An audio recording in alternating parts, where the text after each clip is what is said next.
Have you heard of the Japanese sourdough milk bread called shakopa, the traditional bread? Well, guess what? I did a keto version. I am so excited about this recipe and to share it with you. Look at this. Check this out. Oh, it's so delicious. Here, look. Yum. Spongy. Oh, look at that. So light and tender. Let me try this. Oh my goodness. You're going to love this recipe. Welcome to the Keto Baking Mechanic, where we create, tweak, and enhance keto and low-carb breads and baked goods, including authentic keto and low-carb sourdough. Hi, I'm Sherry Mack. You'll always get the recipe link in the description. Be sure to like the recipe. Don't forget to subscribe and make sure that you hit that notification bell so you can be informed when I have other videos coming down the pike. Okay, a couple things about the ingredients. The recipe calls for Fairlife milk. You can use skim milk or whole milk. It's only 6 net carbs per cup, so that's why I use it. I love cow's milk. You can substitute the cow's milk with almond milk, unsweetened almond milk, or coconut milk, but it's not going to have the same texture. This is a traditional milk bread, so if you can find Fairlife, I highly recommend it. It's low in carbs, it's delicious, and it makes this bread taste delicious. Okay, so I had to do a lot of masterminding so that we could get this keto low-carb version of our traditional Japanese sourdough milk bread to be as close as possible in texture, size, taste as traditional Japanese sourdough milk bread. So we're going to start with our warmed milk. Put it in the microwave for about 30 seconds. Then we're going to add our dried yeast and our sugar. We're just going to let that sit. First, we're going to add milk that's been warmed 30 seconds in the microwave. I use Fairlife. You could use coconut milk or almond milk, but I'm trying to mimic the taste as much as possible. And quite frankly, personally, I'm not really a fan of either of those. So if I can use regular cow's milk, I will. This one is literally half the carbs. This is 3 net carbs for a half cup and 6 carbs for a full cup. So we're going to add the warmed milk. And right away, we're going to add our our dried yeast, which will become active, and our sugar.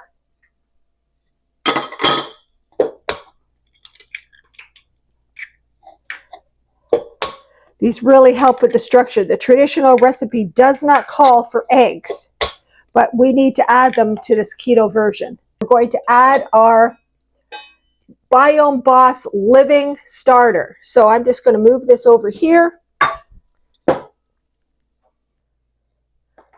I'm going to add a cup of your Biome Boss Living Starter. You're going to have about a quarter of your 16-ounce jar left. Feed it. Feed what's left in the jar. Sit it on the counter and start the process over. I'll add a little bit more. There we go. So we're going to add that in.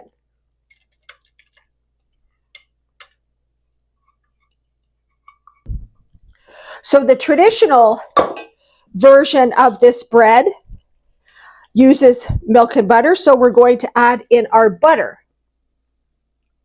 You can use grass-fed if you like. If you're using salted butter, you don't need to add the extra salt because we do, unless you're on a very, very strict keto diet, try to get into ketosis where you're going to need a lot of sodium. I try to reduce the sodium as much as I can in my keto low-carb baking for heart health.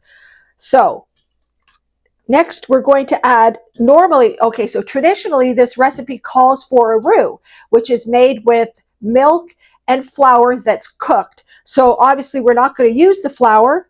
So instead I'm going with some full-fat cream cheese. And we're going to add that, and that's going to take the place of the roux. Okay, so now that we have all of our wet ingredients in, we can start adding our dry ingredients. We have sifted almond flour. Sifted almond flour is important because remember the whole point, this this loaf, the traditional loaf, is light and flaky and it pulls apart. So we want to get as close as possible. And almond flour is heavy. We do need it, but we want it to be as light as possible. So I sifted that first. Probably the most important item is our vital wheat gluten, because it's going to give us our wheat-like flour texture and oven spring.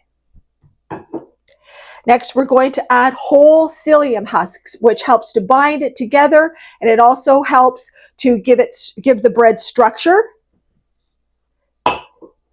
Now, you could say that we don't need baking powder because we do have the yeast, but remember, this is keto low-carb baking. We need as much oven spring as possible, so I like to add a double-acting baking powder on top of the yeast. It just works.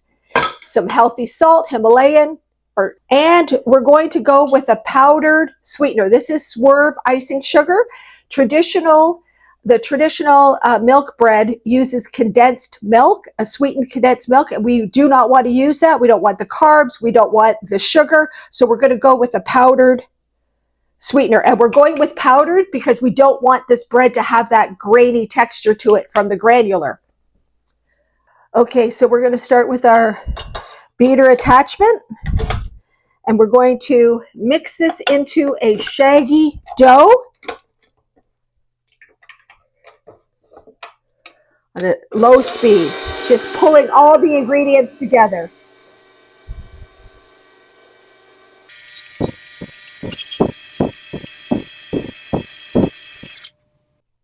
Okay, I'm just going to take a spatula and pull the dough from the sides. Give it another little mix.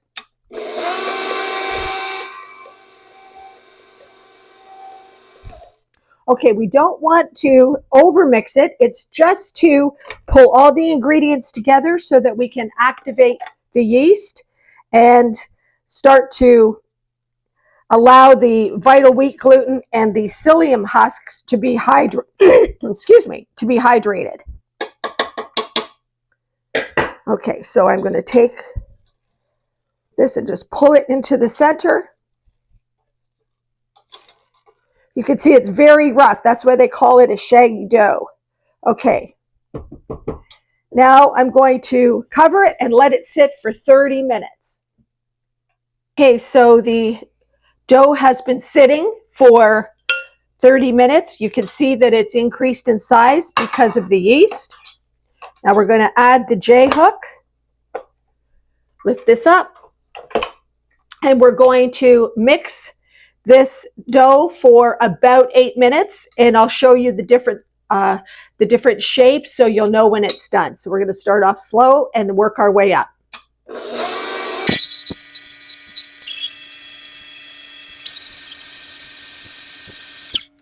You may notice from batch to batch that the dough consistency in your stand mixer will change. That's due to your starter. So with respect to how you start your starter, I'm going to give you that information at the end of the video. So make sure you stay tuned.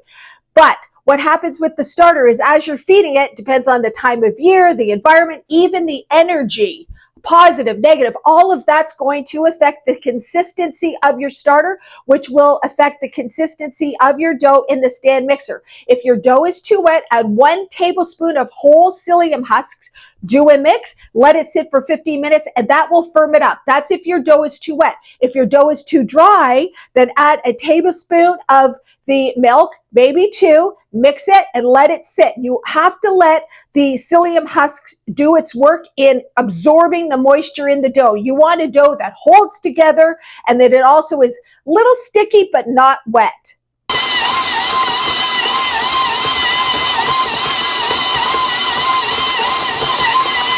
You're going to know the dough has finished kneading when it it forms a clump, and the clump is moving around in the bowl of the stand mixer.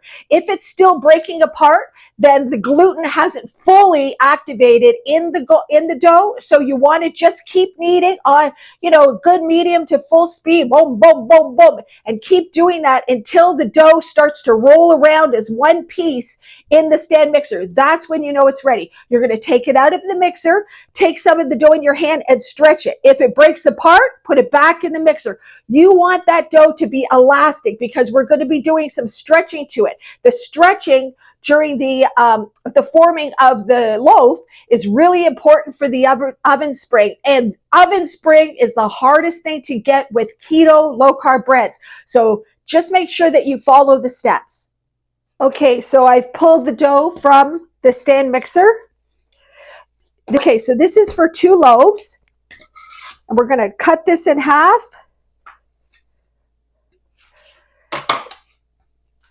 This is I don't usually weigh. I just don't like to. You can weigh them to make sure they're right. They feel right to me.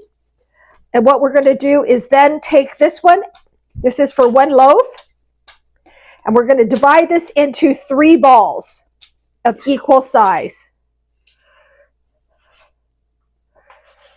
Again, I'm going to just, okay, so this one's there. So that's about right. So we work with each ball. We're going to get it into a circle. And then this is what we're going to do. And this is creating tension, which will be on the top of your bread, which helps with the oven rise. So it's a stretch and fold under. So we're going to go stretch across the top. You're adding tension to the top of this ball, and then you're going to squeeze it at the bottom and just move it around. Squeeze, move it around, squeeze. I do it about 6 times. And then we give it a good circle. There's 1. Now we're going to do. Okay. I've sprayed the loaf pan with avocado spray, and now I'm just going to take each one of my balls, make them kind of oval, and sit them. Do this one, just give it a little extra.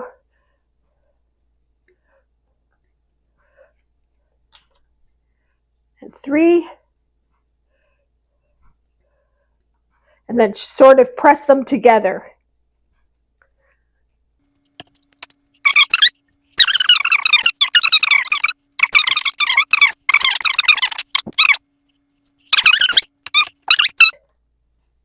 And bulk ferment for 1 hour. You could do it for up to an hour and a half, whatever's in your schedule, but you don't have to do it for longer than that. So anywhere between an hour to an hour and a half, so that they can increase in size. Okay, and I'm just going to give it a cover, and we'll see what it looks like in an hour from now. Okay, so our loaves have been resting for 60 minutes. You can see how they've increased in size. And now we're going to do an egg wash, which is 1 yolk and 2 tablespoons of milk for both loaves. This video is brought to you by Sinless Sourdough, where ancient art meets low-carb science. Hi, I'm Sherry Mack, and I'm the creator of Sinless Sourdough. At Sinless, we create a line of keto, low-carb, dehydrated sourdough starters. When you purchase a starter, you get a starter guide that teaches you how to bring your starter to life, as well as a plethora of keto, low-carb, sourdough discard recipes. I feature those recipes on the channel, and you also get them when you purchase the starter. But the real value is with the Sinless Sourdough membership. With the membership, you learn how to bake 3 different styles of keto and low-carb breads and baked goods that undergo further fermentation. That's why there's video trainings to teach you how to do this. And it's that fermentation of the lactobacillus cultures and the wild yeast in the dough that give the resulting breads and baked goods all the health benefits that science talks about. But you need a membership for that, because baking authentic keto low-carb sourdough with further fermentation is a journey. Practice and error. It is not a recipe. Hence the membership. It's $99 Canadian. It's a forever price. There's no monthly fees. There's no prices next year. And you're part of the baking community with lots of free cookbooks. You could ask me as many questions as you like along your journey. You get to share your journey with other people. And you're part of the Sourdough family. I just spit. Oh my goodness. That's it. Okay, we'll just brush the egg wash.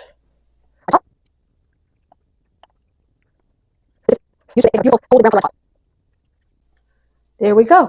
And now they'll go into the oven at 350 degrees Fahrenheit for 30 to 35 minutes. Be sure to stay tuned over the next couple of weeks because I'm going to be giving you baked recipes where you're going to be incorporating this keto sourdough milk bread into the recipes. I am so excited. Okay, here we go. Look at these beautiful loaves. Oh my goodness.